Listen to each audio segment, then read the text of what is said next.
Hello everyone, welcome and welcome back to our channel. तो आज के सेशन में हम करने वाले हैं central Asian contacts and their result. जो टॉपिक हम लास्ट क्लास में हमने इस टॉपिक को डिटेल में कंप्लीट किया है, आज हम इसी टॉपिक की जो है एमसीक्यू प्रैक्टिस करने वाले हैं।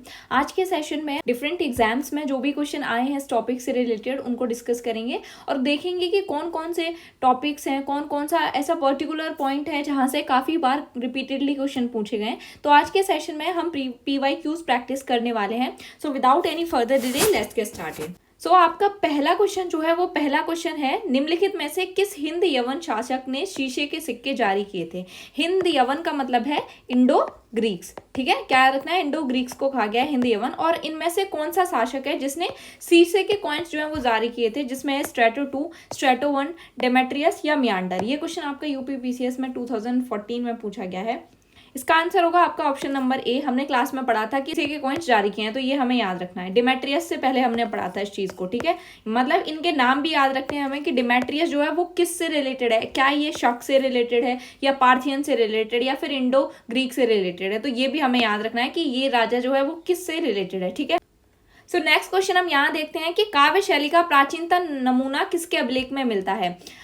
हमने बहुत अच्छे से क्लास में इस चीज़ को डिस्कस किया था और मौर्य वाली क्लास में भी इस चीज़ को काफ़ी अच्छे से पढ़ा था। देखो यहाँ आंसर क्या दे रखे हैं, आंसर है आपका यहाँ पे ऑप्शन क्या दे रखे हैं, तो ऑप्शन है आपके कठियावाड़ के रुद्र दमन के इंस्क्रिप्शन में, अशोक के इंस्क्रिप्शन में, राजेंद्र प्रथम के में, या फिर कोई नहीं। और आपका ये क्वेश्चन जो है पूछा गया है 1997 में, ठीक है। तो इसका आंसर होगा ऑप्शन नंबर ए, कठियावाड़ के रुद्र दमन के इंस्क्रिप्शन में। और इस इंस्क्रिप्शन का नाम क्या है, सो इस इंस्क्रिप्शन का नाम है जूनागढ़ इंस्क्रिप्शन, ठीक है। जूनागढ़ इंस्क्रिप्शन है और जूनागढ़ इंस्क्रिप्शन के ही बारे से हमें क्या पता चलता है, चंद्रगुप्त मौर्य ने क्या किया था, सुदर्शन जी का जीर्णोद्धार कराया था। और जब हम यहाँ पे रुद्र दमन के बारे में पढ़ेंगे, सो क्या पढ़ेंगे कि रुद्र दमन ने क्या किया था, रुद्र दमन ने यहाँ पे बेगार जो है वो लिया नहीं था। क्या रखना है कि इन्होंने बेगार नहीं लिया था, ये सुदर्शन झील को ठीक कराया था। पे क्या है, ये काव्य शैली में, संस्कृत की काव्य शैली का प्राचीनतम और पहला नमूना है। तो ये हमें याद रखना है, हमने क्लास में भी बोला था कि इसको अच्छे से याद रखना है, ठीक है। सो अगला क्वेश्चन है, बिना बेगार के किसने सुदर्शन झील का देखो अभी हमने डिस्कस किया था विदाउट बेगार के किसने कराया था, तो आंसर क्या होगा, रुद्र दमन प्रथम। ये 2014 में आपका क्वेश्चन जो है पूछा गया है। देखो यही क्वेश्चन फिर से पूछा गया है और ये 2022 में पूछा गया आपके बीपीएससी के प्रीलिम्स में। इसमें पूछा है सेकंड सेंचुरी के आसपास जो संस्कृत के शिलालेख के अनुसार सुदर्शन झील है, जो कि एक आर्टिफिशियल जलाशय है, उसकी मरम्मत किसने कराई थी सेकंड सेंचुरी के आसपास। क्या रखना है, सेकंड सेंचुरी के आसपास किसने कराई थी। सर क्या होगा, आंसर होगा सी, जिसका है रुद्र दमन ने करवाया था। तो ये इंपॉर्टेंट है, इसको अच्छे से याद रखना है। जूनागढ़ इंस्क्रिप्शन मोस्ट इंपॉर्टेंट है, इससे काफी क्वेश्चन पूछे गए। जब हम मौर्य एम्पायर पढ़ रहे थे वहां पे भी इससे काफी सारे क्वेश्चन पूछे गए, जिसमें ये पूछा गया है कि बीसी से पहले किसने करवाया था और सेंचुरी के बाद यानी कि सीई में किसने करवाया है। तो ये छोटी छोटी चीजें हैं जो हमें बहुत अच्छे से याद रखनी है इसमें, ठीक। देखो यहाँ पे क्रोनोलॉजी में क्वेश्चन पूछा गया है, 2023 में पूछा गया है आपके यूपीपीसी के प्रीलिम्स में, कि भारत में जो अटैक करने वाले थे, ये जो आक्रमण किए, इन्वेजन किए हैं, इनकी सही क्रोनोलॉजी में लगाना है। सो हमने क्या पढ़ा था क्लास में, हमने पढ़ा था सबसे पहले कौन आए हैं, सबसे पहले आए हैं इंडो ग्रीक्स, ठीक है।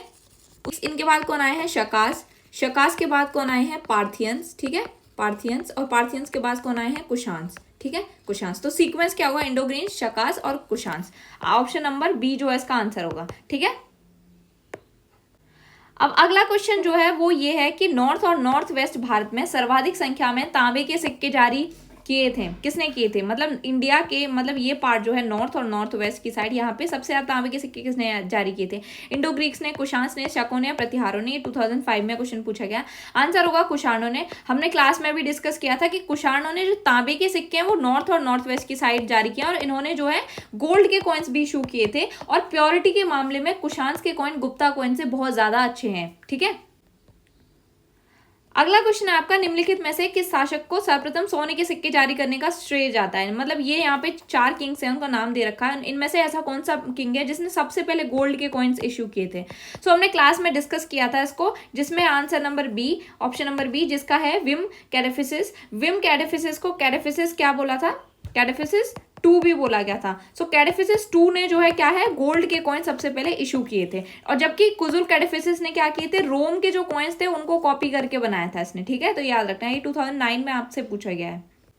आपका अगला क्वेश्चन 2014 में पूछा गया है, जिसमें पूछा है कनिष्क के सारनाथ बौद्ध प्रतिमा अभिलेख की तिथि क्या है। हमने क्लास में डिस्कस किया था। Option number B 81 CE। ठीक है, सारनाथ की प्रतिमा है, ये कहाँ से थी, पहले ये कहाँ पे थी, तो ये पहले मथुरा में थी और यहाँ से ले जाके कहाँ पे रखवाया गया इसको, सो यहाँ से ले जाके इसको यहाँ पे मथुरा से ले आके कहाँ सारनाथ में इसको रखवाया गया। तो ये चीज याद रखती है, हमने क्लास में भी अच्छे से डिस्कस किया था इसको। आपका अगला क्वेश्चन 2006 में पूछा गया है, जिसमें पूछा है विक्रम और शक संवत में कितना अंतर है। डायरेक्ट क्वेश्चन है, डायरेक्ट हमने पढ़ा था इसको। इसका answer option number C 135 years. ठीक है, विक्रम संवत का कब से प्रारंभ हुआ था, तो विक्रम संवत हमें क्या याद रखना है, विक्रम संवत 57 BC में स्टार्ट हुआ था और शक संवत कब हुआ, शक संवत 88 CE में हुआ है। ये क्वेश्चन 1992 में पूछा गया है। अगला है, देखो फिर से पूछ लिया है क्वेश्चन, शक संवत कब स्टार्ट हुआ है, तो अभी हमने क्या बोला था 78 CE में हुआ है। ये आपका 1990 2013 में पूछा गया है।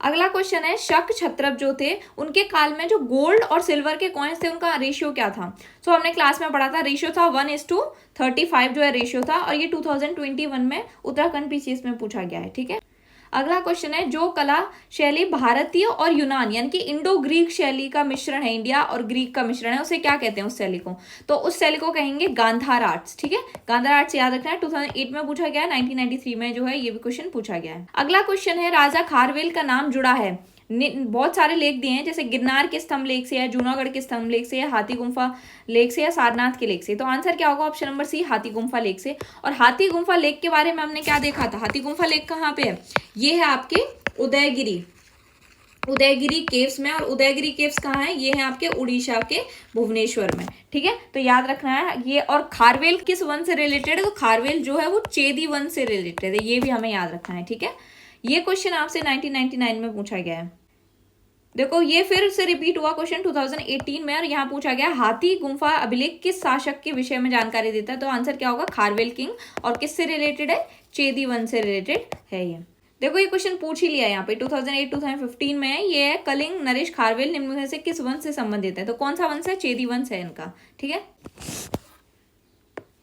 सो इस तरीके से हमने यहाँ पे पूरा चैप्टर डिस्कस कर लिया। यहाँ पे हमने जो है इससे रिलेटेड जो भी इंपॉर्टेंट PYQs थे उनको देखा, और आई होप ये सेशन आपको अच्छा लगा हो। यदि आपने इस टॉपिक की क्लास नहीं देखी है तो पहले जाके क्लास देखिए, फिर उसके बाद इस MCQ और PYQ का जो सेशन है इसको देखिए अच्छे से। उसके बाद आपको समझ में आएंगी चीज़ें कि किस तरीके से हमने क्लास में सारी पॉइंट्स को डिस्कस किया है, फिर हमने उन्हीं सब चीज़ों की यहाँ पे प्रैक्टिस की है। So if you find this video useful then please like, comment, share and subscribe our channel, and thank you for watching.